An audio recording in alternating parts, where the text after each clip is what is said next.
నమస్తే Telangana వాసులందరికీ good morning Telangana. నిన్న supreme court తీర్పునిచ్చింది.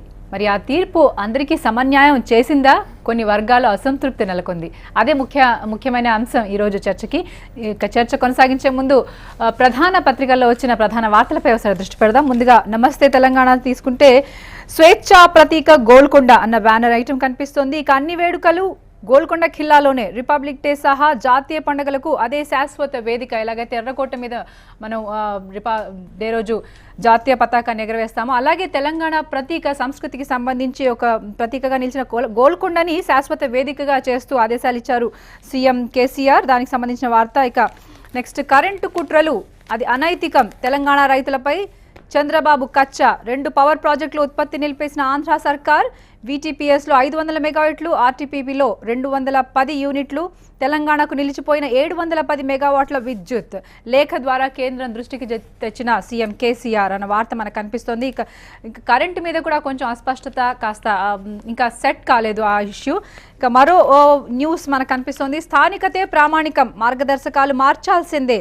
అంటే నిన్న కమల్నాథన్ కమిటీతో భేటీ అయిన ఉద్యోగ సంఘాలు. సో తెలంగాణకు అన్యాయం జరిగితే ఊరుకోం, ఏపీ నిష్పక్షపాతంగా వ్యవహరించాలి. 50,000 మందికే మార్గదర్శకాలైతే మిగిలిన 11.5 లక్షల మంది సంగతి ఏంటి అని ప్రశ్నిస్తున్నారు కమల్నాథన్కి. మరి దాని మీద తేల్చి చెప్పాలి. ఇక ఎంసెట్ కౌన్సిలింగ్కు నెల గడువు, నిన్న సుప్రీంకోర్టు తీర్పుకు సంబంధించిన వార్త. ఇక మిగతా నెక్స్ట్ ఈనాడు తీసుకుంటే ప్రవేశాలు ఆపొద్దు, ఈ నెల 31 కల్లా ఇంజనీరింగ్ కౌన్సిల్ పూర్తి చేయాల్సిందే అంటూ సుప్రీంకోర్టుకి సంబంధించిన వార్త మనకు కనిపిస్తోంది. కోర్టు ఏమనిందంటే విద్యార్థులందరూ ఒక్కటే, వారిని తెలంగాణ ఆంధ్రప్రదేశ్ అని విభజించొద్దు, ప్రవేశాలను రాజకీయం చేయొద్దు, స్థానికత అనేది రాష్ట్రపతి ఉత్తర్వుల ప్రకారమే ఉంటుంది అని స్పష్టం చేసింది. మరి నేతలు ఏమన్నారంటే కోర్టు తీర్పును స్వాగతిస్తున్న చట్టాన్ని సుప్రీంకోర్టు సమర్థించడం సంతోషకరం. ఇక సర్వోన్నత న్యాయస్థానం ఆంధ్రప్రదేశ్ తెలంగాణ రాష్ట్ర విద్యార్థులందరికీ న్యాయం చేసిందని చంద్రబాబు రియాక్ట్ అవుతే, సుప్రీంకోర్టు తీర్పుపై ఇప్పటికిప్పుడు స్పందించలేం, తీర్పు ప్రతి వచ్చిన తర్వాత స్పందిస్తాం, తెలంగాణ విద్యార్థులకు అన్యాయం జరగనివ్వం, విద్యా సంవత్సరం నష్టపోకుండా చూస్తామని టీఆర్ఎస్కి సంబంధించిన వినోద్ కుమార్ గారు రెస్పాండ్ అయ్యారు. ఇక కేంద్రం మధ్యవర్తిత్వం, 2 రాష్ట్రాలతో మాట్లాడే బాధ్యత కేంద్ర మంత్రికి అప్పగింత, అధికారుల స్థాయిలో మంతనాలు అన్న వార్త కనిపిస్తోంది. ఇక మరో వార్త, అన్నదాతలో విద్యుదావేశం, కరెంటు కోతపై నిజంగా నిన్న రైతులందరూ రోడ్లు ఎక్కారు. కరెంటు లేకపోతే అంటే వ్యవసాయం వెన్నుముక అయినప్పుడు మరి దానికి సపోర్ట్ చేయాల్సిన బాధ్యత రాష్ట్ర ప్రభుత్వాలపై ఉంది. దానికి సంబంధించిన మరి రైతు ఆగ్రహం నిన్న రోడ్డెక్కింది. దానికి సంబంధించిన వార్త.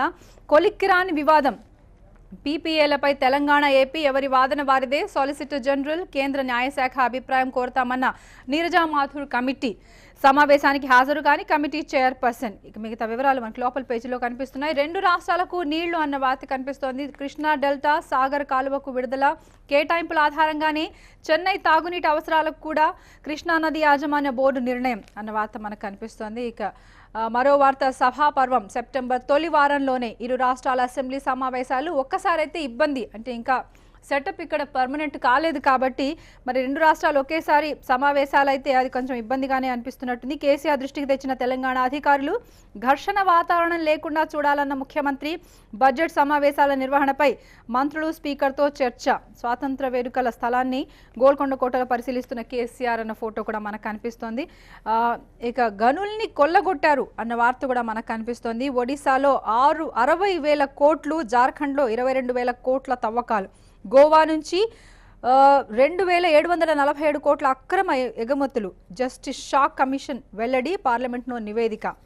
అవినీతి అన్నది అంటే ఏ మూలకు తవ్వినా కానీ అటు నుంచి ఒకటి బయటకు వస్తూనే ఉన్నాయి. ఇక నెక్స్ట్, ఆంధ్రజ్యోతి తీసుకుంటే బ్యానర్ వార్త, అడ్మిషన్లకు గడువు పెంచం, 31 డెడ్ లైన్ అన్న వార్త మనకు కనిపిస్తోంది. ఆలోపు ఇంజనీరింగ్ ప్రవేశాలు జరపాలి, టీ సర్కార్కు సుప్రీం స్పష్టీకరణ, విద్యార్థులందరూ ఒక్కటే అన్న జస్టిస్ వ్యాఖ్య కూడా మనకి పేపర్లో కనిపిస్తోంది.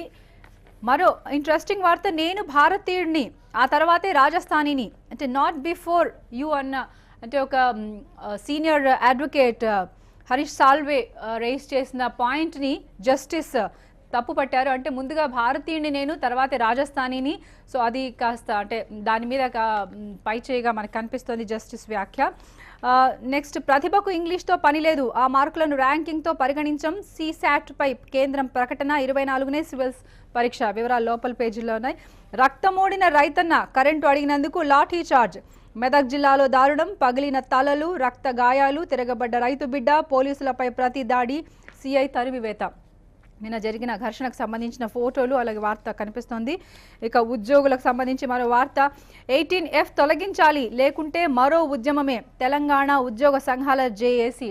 ఎంతైనా కమల్నాథన్ కమిటీ అంటే ఉద్యోగుల విభజనకు సంబంధించిన కమిటీ ఏదైతే ఉందో దానిపై నిజంగా ఎవరు సంతృప్తిగా లేనట్టుగా కనిపిస్తోంది. ఉద్యోగుల విభజనపై ఆంధ్ర పెత్తనమా అంటూ అడుగుతున్నారు. సర్వీస్ రిజిస్ట్రార్లపై స్వతంత్ర పర్యవేక్షణ, దేవి ప్రసాద్. జోనల్ మల్టీ జోనల్ అక్రమాలు అరికట్టాలి అని శ్రీనివాస్ గౌడ్ వ్యాఖ్య.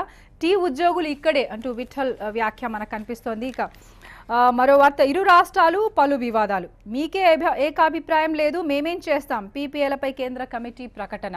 అంటే ఇంతకుముందే మనకు రాష్ట్రపతి కూడా చెప్పినట్టు వ్యాఖ్య, రాష్ట్ర వివాదాల్లో కేంద్రం అంతగా చొరవ తీసుకోదు, అంటే వేలు పెట్టదు, ముందుగా మీరు పరిష్కరించుకున్న తర్వాత ఏమైనా ఉంటే కేంద్రం చూస్తుంది అని, దానికి సంబంధించిన వార్తే. ఇక చివరిగా సాక్షి పేపర్ తీసుకుంటే, రాజకీయం చేయొద్దు, విద్యార్థులు నష్టపోకూడదు, 31లోగా అడ్మిషన్లు ముగించాలి అంటే సుప్రీంకోర్టు చెప్పిన విధంగా రాజకీయం అంటే అడ్మిషన్లకు రాజకీయం రుద్దొద్దు అన్న వ్యాఖ్య. ఎంసెట్ కౌన్సిలింగ్పై సుప్రీంకోర్టు వ్యాఖ్య. తెలంగాణ సర్కార్ గడువు కోరటం వెనుక ఉద్దేశం వేరేలా కనిపిస్తోంది. కౌన్సిలింగ్ నుంచి ఏపీ విద్యార్థులను తప్పించాలని చూస్తుంది. 371D ప్రకారమే అడ్మిషన్లు జరిగితే ఇక రెండు రాష్ట్రాల ప్రస్తావన ఎందుకు?